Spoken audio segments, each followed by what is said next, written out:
حضرت جنید بغدادی رحمۃ اللہ علیہ نے جو فیض ان سے لیا، جنید بغدادی رحمۃ اللہ علیہ خطبہ ارشاد فرما رہے ہیں، تقریر کر رہے ہیں کہ ایک شرابی کھڑا ہو جاتا ہے، شرابی کھڑا ہو جاتا ہے، حضور والا عرصہ دراز سے شراب پی رہا ہوں، لیکن آج آپ کے بول میرے دل پر اتنا اثر کر گئے ہیں، آپ کی تقریر میرے دل پہ اتنا اثر کر گئی ہے، کیا میں آج شراب سے اگر توبہ کروں تو مجھے معافی مل سکتی ہے؟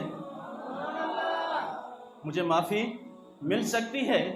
اگر میں سچی توبہ کر لوں، شراب کے نشے سے اپنے آپ کو بچا لوں، مجھے معافی مل سکتی ہے؟ حالانکہ میں 40 سال سے شراب پی رہا ہوں۔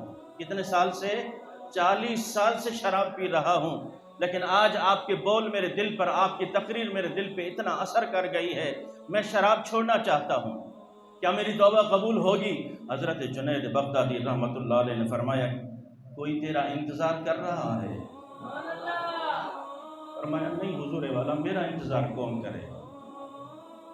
ایک ماں تھی جو انتظار کرتی تھی جب سے شراب کے نشے میں، کبھی کسی گلی میں دھت پڑا ہوتا ہوں، کبھی کسی چوک پہ، اب تو اس نے بھی انتظار کرنا چھوڑ دیا ہے کہ پڑا ہوگا کہیں نشے کی حالت میں۔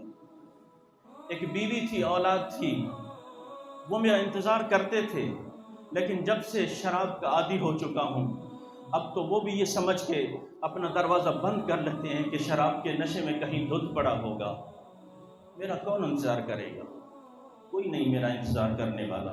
حضرت جنید بغدادی رحمۃ اللہ علیہ کی آنکھوں میں آنسو آ گئے، فرمایا نہیں، کوئی تیرا انتظار کر رہا ہے، کوئی تیرا انتظار کر رہا ہے۔ عرض کی حضور میرا انتظار کون کر رہا ہے؟ فرمایا اللہ کی رحمت تیرا انتظار کر رہی ہے، اللہ کی رحمت تیری توبہ کا انتظار کر رہی ہے۔